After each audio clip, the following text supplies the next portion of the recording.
Apache woman who escaped the forced labor camp collapsed at Cowboy's cabin door. She had been standing near the edge of the camp when the wind shifted and brought the smell of rain. The sky above the hills had turned dark, heavy with clouds that moved slowly like a great shadow across the stars. The men in the camp were restless, walking back and forth, tying down loose tools and shouting at each other as they prepared for the storm. Thunder rolled far away, low and deep, like the earth itself was speaking. Nantane stood still, her hands wrapped around a small wooden bucket. She had been sent to fetch water like she was every evening. Her feet were sore from a long day of work, and her back ached from carrying heavy loads of wood and food from one end of the camp to the other. But none of that mattered now. What mattered was the sound of the storm, the way it covered the world with noise and movement. For the first time in weeks, the guards were not watching every corner at once.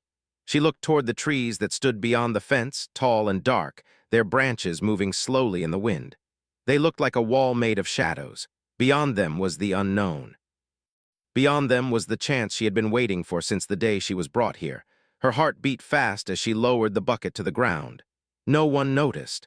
A man nearby was busy tying a rope around a stack of crates. Another guard stood closer to the main tent, his back turned as he tried to light a lamp that kept going out in the wind. The rain had not started yet, but the first drops fell softly onto the dirt, making small dark spots that spread and faded. Nantane took one step back. Then another. Her breath was loud in her ears. She kept her eyes on the ground, trying to look like she was still doing what she had been told. When she reached the edge of the work area, she stopped again. She waited, counting her heartbeats. 1, 2, 3. A loud crack of thunder filled the air, and at that moment, someone in the camp dropped a wooden box.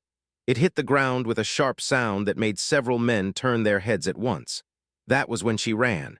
She did not think about where she was going. She did not think about what would happen if she was caught. Her legs moved on their own, carrying her toward the trees as fast as they could. The ground was uneven and her foot slipped on wet dirt, but she caught herself and kept going. Behind her, someone shouted. She did not turn around. Branches reached out like hands, brushing against her face and arms as she pushed into the forest. Leaves and twigs snapped under her feet. The rain began to fall harder now, and soon her hair and clothes were soaked through, clinging to her skin. The forest was dark, but her eyes slowly adjusted.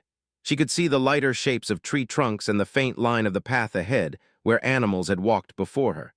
She followed it without thinking, her breath coming in short, sharp gasps. Her mind was full of memories she tried to push away.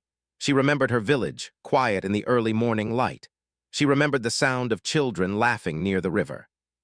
She remembered her mother's voice calling her name as the men arrived, smiling and speaking of work and food and safe places beyond the hills. She remembered believing them.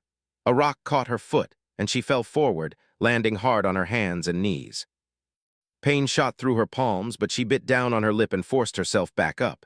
She could not stop. Not now. The sounds of the camp faded behind her, replaced by the sound of rain and wind and her own breathing.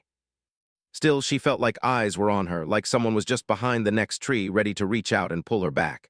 She ran until her chest burned and her legs felt like they might give way. Time lost its meaning. It could have been minutes, it could have been hours. All she knew was that the forest seemed to go on forever, the same trees, the same shadows, the same dark ground beneath her feet. Then through the rain and the moving branches, she saw something different. A shape. At first, she thought it was just another rock or fallen tree. But as she got closer, she saw straight lines where there should have been none. She saw the faint glow of light behind a small square window. A cabin. It stood alone in a small clearing, its wooden walls dark with rain. Smoke rose thinly from a chimney on the roof, bending and twisting in the wind. It did not look big or strong, but to Nantane it looked like the only safe place left in the world. Her steps slowed as she reached the edge of the clearing. Fear rushed back into her chest. What if the person inside was like the men from the camp? What if she had run from one danger only to find another? She stood there, rain dripping from her hair, her body shaking from cold and exhaustion. The light in the window flickered, warm and yellow against the dark night. She took a step forward, then another. Her feet left muddy prints behind her as she crossed the open ground to the door.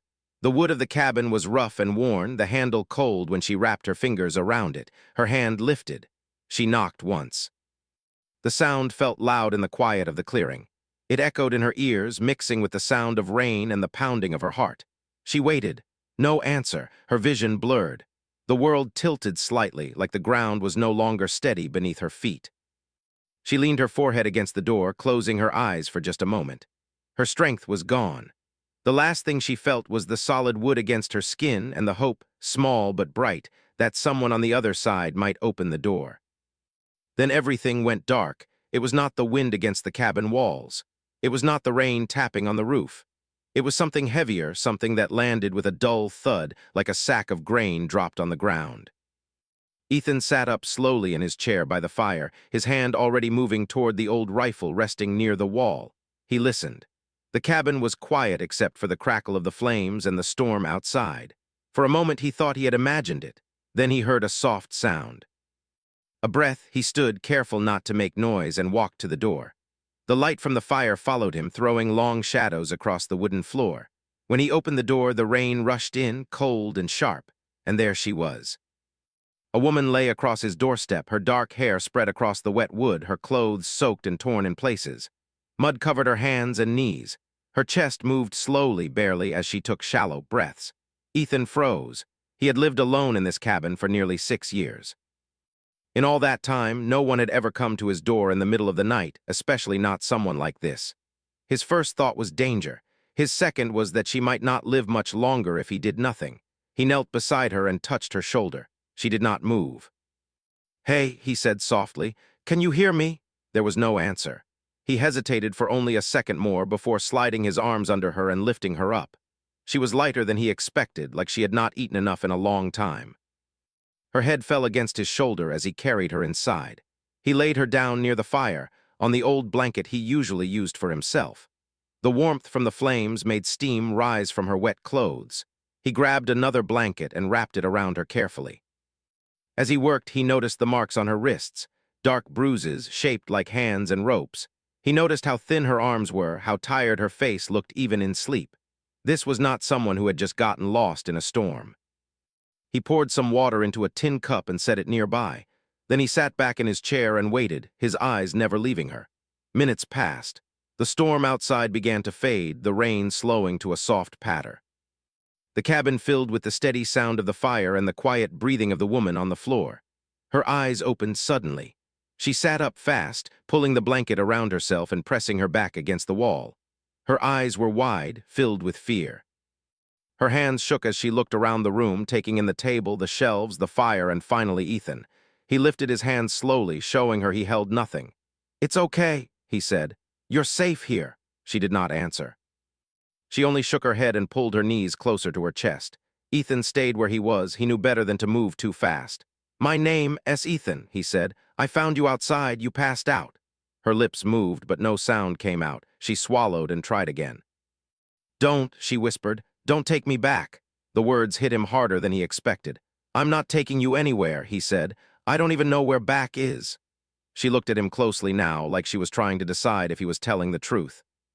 Her breathing slowly began to calm. He stood up and moved to the small stove, turning away from her so she would not feel trapped. He poured water into a pot and set it to heat.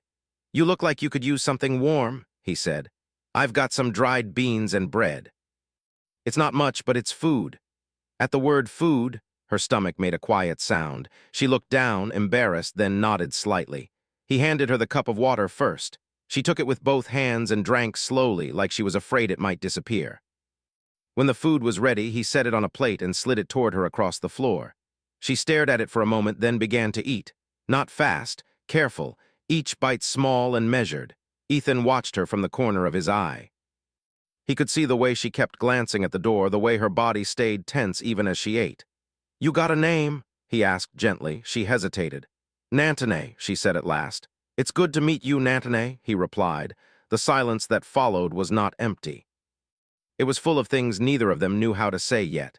After she finished eating, she leaned back against the wall, her eyes half closed. The warmth of the fire and the food seemed to be pulling her toward sleep again. "You can rest," Ethan said. "I'll keep watch." Her eyes opened just enough to look at him. "You won't leave?" she asked. "No," he said. "I won't." She nodded, then slowly lay down and pulled the blanket up to her chin. Within minutes, her breathing grew steady. Ethan stayed in his chair, staring into the fire. He thought about the bruises on her wrists. He thought about the fear in her eyes when she had woken up. He thought about the way she had said, "Don't take me back," like she had already been taken somewhere she never wanted to be. The world outside his cabin suddenly felt much bigger and much darker than it had the night before. Morning came quietly. Sunlight slipped through the small window, painting a thin line of gold across the floor. The storm was gone, leaving behind the fresh smell of wet earth and pine. Nantone woke slowly this time. She sat up and looked around, blinking in the light. When she saw Ethan, she tensed for a moment, then relaxed when she remembered where she was. He was standing by the door, pulling on his boots. "I need to check on the horses," he said. "Make sure they didn't wander off in the storm." She nodded. When he came back inside, he found her standing near the window, looking out at the trees. "They'll look for me," she said quietly. Ethan leaned against the table. "Who will?" She took a deep breath. "The men from the camp." He waited. "They said it was work," she continued. "They said we would be paid. They said we would be safe." She shook her head. "It wasn't like that." She told him about the long days, the heavy loads, the shouting. She told him about the fences and the guards. She told him how people who tried to leave were brought back and never treated the same again. Ethan listened, his hands slowly curling into fists. "That camp," he said. "How far is it from here?" "Not far," she replied. "Too close." He looked toward the window, toward the hills in the distance. He had heard rumors before. Places hidden away beyond the reach of towns and law. He had never wanted to believe they were real. Now one of them was sitting in his cabin. "You can stay here for now," he said. Nantone looked at him, surprised. "Just for now," he added. "But you're right. If they're looking, they might come this way." Fear returned to her face. He sighed. "We'll figure something out." The sound of hoofbeats in the distance made both of them freeze. They listened. The sound faded, but the feeling stayed. Trouble, Ethan realized, had not stopped at his door that night. It had walked right in and made itself at home. She sat on the edge of the blanket, her hands resting in her lap, her eyes fixed on the wooden floor. The warmth from the fire had faded, and the air felt cool again. Outside, birds called to each other from the trees, their sounds light and free, like the world had forgotten about storms and fear. Nantone wished she could forget too.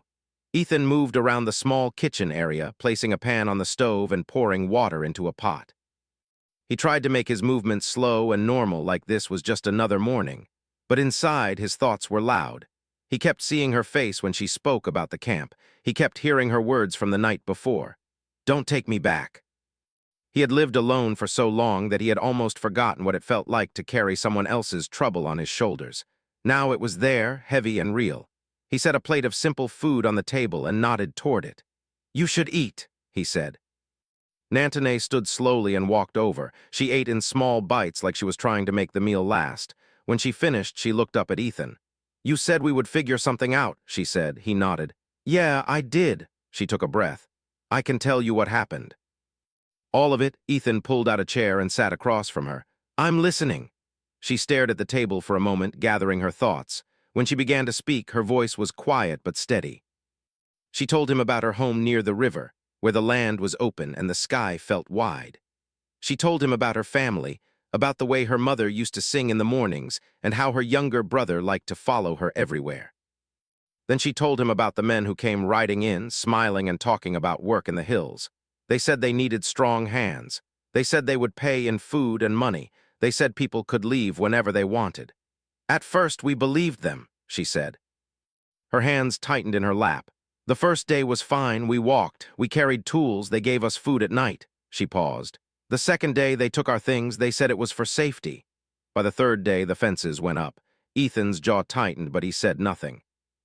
"They kept us busy," she continued.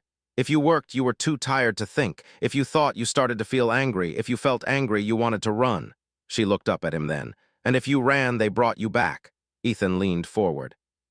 "How many people were there?" "Too many," she said. "Men, women, some older, some very young." The room felt smaller as she spoke, like the walls were moving in. "I waited," she said. "I waited for a chance. Every night I watched the guards. I watched the paths. I listened." Her eyes lifted to the window where the trees stood tall and quiet. "When the storm came, I knew." Ethan nodded slowly. "You were brave to try," he said. She shook her head. "I was scared." "Brave and scared can be the same thing," he replied. A small, unsure smile touched her face, but it did not stay long.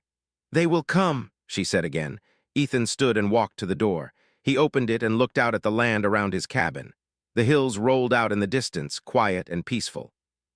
It was hard to believe something so dark could be hiding so close. He turned back to her. "Tell me about the camp," he said. "Where it is, how it's set up." She described the path through the trees, the clearing where the tents and buildings stood, the tall fence made from rough wood. She talked about the guards and where they usually walked, about the main gate and the smaller path used to bring in supplies. Ethan listened carefully, placing each detail in his mind like pieces of a map. When she finished, he sat down heavily. "That's not something I can just ignore," he said. She looked at him with a mix of hope and fear. "You don't have to help me," she said. "I don't want trouble for you." Ethan let out a short breath. "Seems like trouble already found me." The sound of wind moving through the trees filled the silence between them. Later that day, Ethan went outside to check on his animals and gather firewood. Nantone followed him, staying close. The open space made her uneasy, like she was too visible, like someone might be watching from far away. Ethan noticed.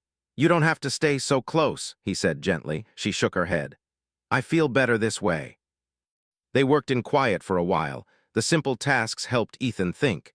With every piece of wood he stacked, he tried to decide what the right thing to do was. He was one man. The camp sounded large. The men there were armed. But he also knew that doing nothing meant leaving people trapped behind a fence in the hills. As the sun began to lower, they returned to the cabin. That night, Ethan showed Nantone a small space beneath the floor. "I use it for storage," he said. "If anyone comes, you can hide here." She climbed down carefully, testing the space. "It's dark," she said. "I know," he replied, "but it's safe." She nodded, though he could see she did not like the idea. They ate dinner quietly. The fire crackled. Outside, the night settled in, slow and heavy. A sound in the distance made them both freeze. Hoofbeats. They were faint, far away, but real. Ethan stood and moved to the window, peering out into the darkness. "I think someone's passing through," he said. Nantone's face went pale. "Please," she whispered. "If they come here," Ethan opened the small hatch in the floor. "Go," he said. "Now." She climbed down quickly, pulling the blanket around herself in the small space. Ethan closed the hatch and moved to the door, his heart pounding in his chest. The hoofbeats grew louder, then softer, then faded away. No knock came, no voices followed. When he opened the hatch, Nantone looked up at him with wide eyes. "Are they gone?" she asked. "For now," he said. They both knew what that meant. Later, as Nantone rested near the fire, Ethan sat at the table with a piece of paper and a worn pencil. He began to draw the map she had described, marking the paths, the fence, the gate. Nantone watched him quietly. "You're planning," she said. He nodded. "I don't know what yet, but I can't just pretend this isn't happening." She stood and walked over, looking at the rough lines on the page. "You don't owe me anything," she said softly. Ethan looked up at her. "Maybe not," he said. "But I owe myself something. I have to be able to live with what I choose to do." The fire burned low as the night went on. Outside, the hills stood silent, holding their secrets. Inside the small cabin, two people sat at a table, facing a future neither of them had planned, but both of them now shared. Ethan woke early, his mind already racing. He lay still for a moment, listening to the quiet. The fire had burned down to soft red coals. Outside, the wind moved through the trees in a slow, steady rhythm. Everything felt calm, but he knew that calm could break at any moment. He stood and stepped carefully across the floor so he would not wake Nantone. She lay wrapped in the blanket near the hearth, her face peaceful in sleep. For a moment he wished he could leave things just like this. A warm fire, a quiet cabin, a woman finally able to rest without fear, but the world did not work that way. He pulled on his boots and stepped outside. The air was cool and clean. The hills stretched out in front of him, soft and golden in the early light. He walked to the edge of the clearing and looked down the trail that led toward the camp. Nothing moved, no dust, no riders. Still, he felt watched. When he went back inside, Nantone was awake, sitting up and rubbing her eyes. "You didn't sleep much," she said. He smiled a little. "Guess you noticed." She stood and helped him prepare a simple breakfast. They worked together without many words, but there was comfort in the quiet. After they ate, Ethan took out the paper with the rough map he had drawn the night before. "I've been thinking," he said. "I can't take you straight into town. If those men are looking, that's the first place they'll check." She nodded. "They know the roads. So we'll use the paths they don't," he said. He pointed to a thin line he had drawn along a dry riverbed. This runs south, he explained. It's rough, but it stays hidden. It should lead us toward a small mission near the border. The people there help travelers. They don't ask too many questions. Nantone looked at the map, then at him. You would take me that far? She asked. Yes, he said simply. Her eyes filled with something bright, but she blinked it away. Thank you, she said. They began to pack supplies. Dried food, water skins, a spare blanket, and a small knife. Ethan tied everything onto his horse. He also saddled a second horse for Nantone. She hesitated when she saw it. I don't ride well, she admitted. That's okay, he said. The horse does most of the work, you just have to trust it. Before they could leave, a sound drifted through the trees. Voices. Ethan froze. He lifted a hand, signaling Nantone to stay still. The voices grew closer. Then came the sound of hooves and the soft clink of gear. Riders. Ethan's heart pounded. He quickly guided Nantone toward the small storage space beneath the floor. Hide, he whispered. She did not argue. She climbed down, pulling the blanket over herself as he closed the hatch. Moments later, the knock came. It was firm, not polite. Ethan took a slow breath and opened the door. 4 men stood outside, their horses shifting behind them. Dust clung to their boots and coats. Their leader was a tall man with sharp eyes and a thin smile that did not reach them. Morning, the man said. We're looking for someone.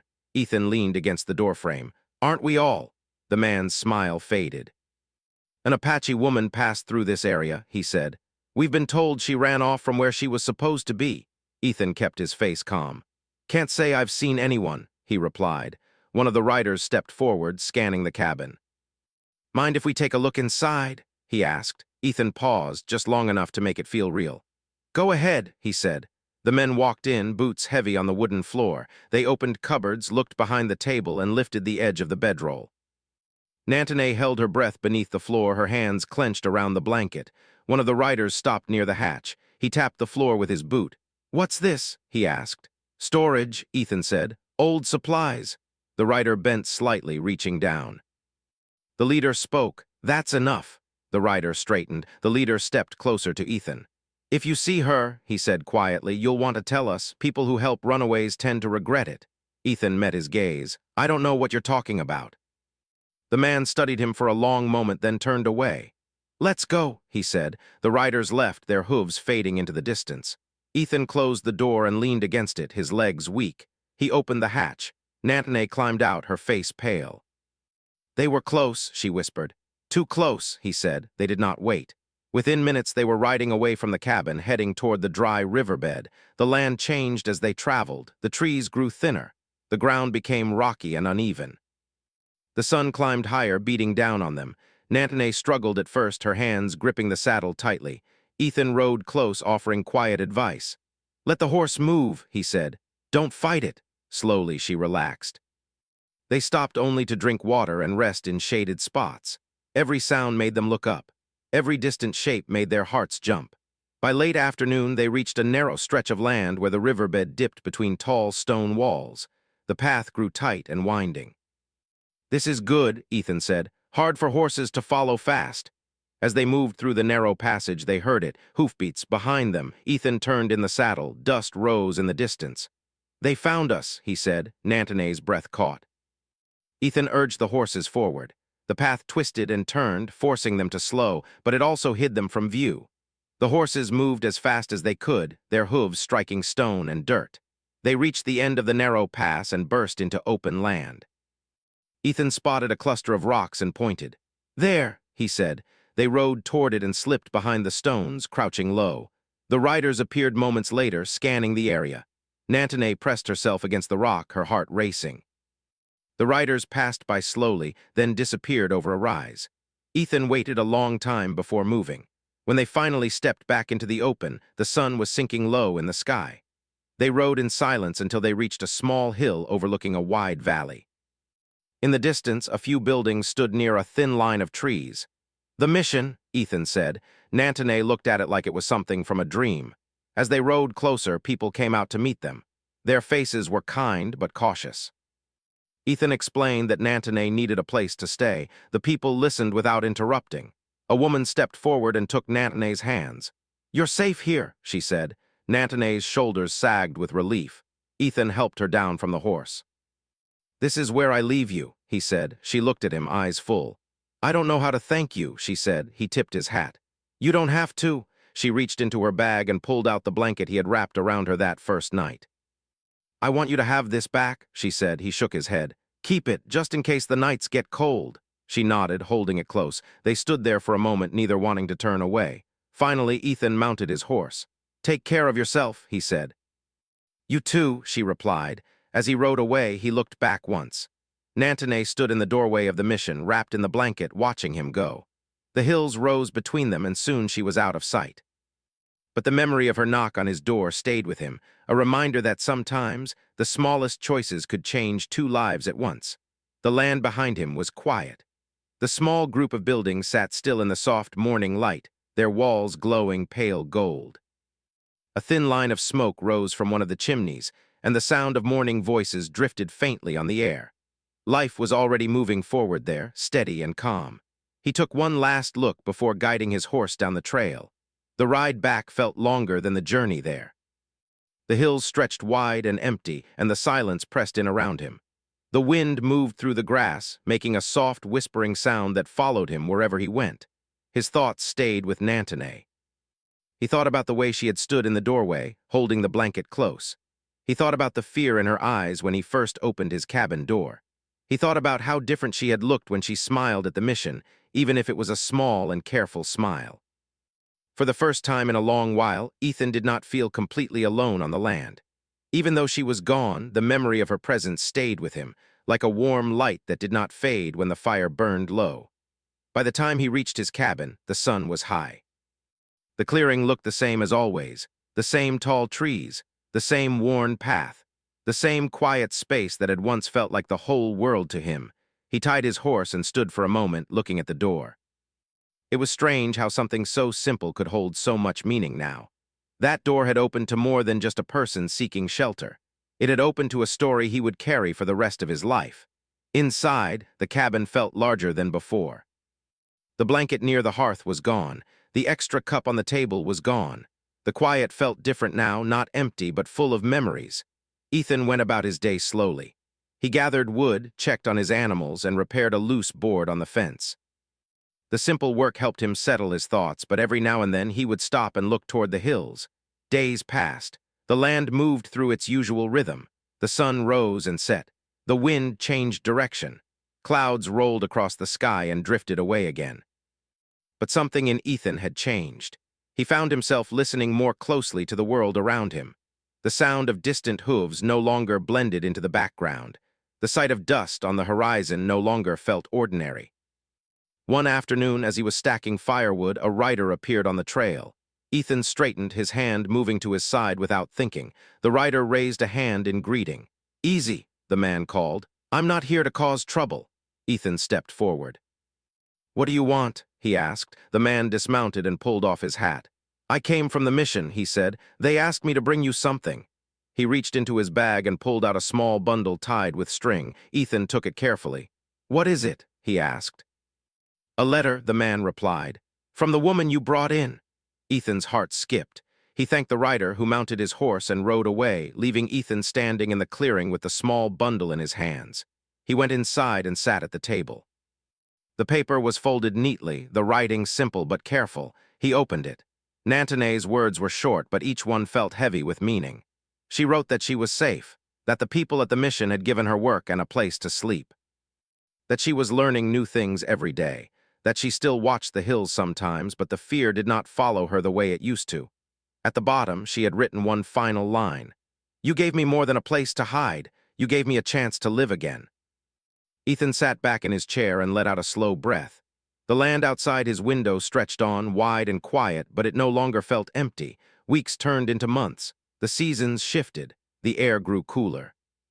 The trees began to change color, their leaves turning shades of gold and red before falling to the ground. Ethan continued his work, but he also began to travel into town more often. He spoke to people. He listened. He learned that the camp in the hills had been found and shut down. The fences were taken down. The land was left empty and silent, like it had never held anything at all. When he heard the news, he stood still for a long time. He thought about the people Nantone had talked about. The men and women who had waited for a chance, just like she had. He hoped they had found their own doors to knock on. One evening, as the sun dipped low and painted the sky in soft colors, Ethan sat on the steps of his cabin and watched the light fade. A figure appeared on the trail. His heart jumped. As the person came closer, he saw it was a woman walking beside a small horse. He stood. The woman lifted her hand in greeting. "Hello, Ethan," she called. He knew her voice before he saw her face.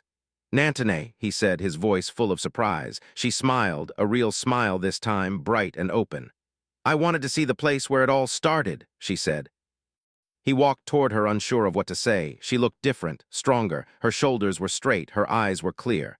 "The mission is good," she said, "but I needed to come back once just to know I could." He nodded. "I'm glad you did." They sat on the steps together as the sky grew dark. She told him about her days at the mission, the work she did, the people she had met, the plans she was starting to make for her future. He told her about the land, about the seasons, about how quiet it had been without her. They laughed softly like people who shared something that did not need to be explained. When it was time for her to leave, she stood and adjusted the blanket around her shoulders, the same one he had given her that first night. "I still keep it," she said. "It reminds me that there are good people in the world." Ethan smiled. "Seems like you're one of them now," he said. She nodded, then mounted her horse. As she rode away, Ethan felt something settle inside him, not sadness, not loss, but a quiet understanding that some people pass through your life not to stay forever, but to change you in ways that last long after they are gone. He stood there until she disappeared over the hill. Then he turned back toward his cabin, toward the fire waiting to be lit, toward the simple life he had chosen. But now it was a life filled with a story he would always carry, a story that began with a knock on his door in the middle of a storm, and ended with two people walking forward, free to choose their own paths under the wide, open sky.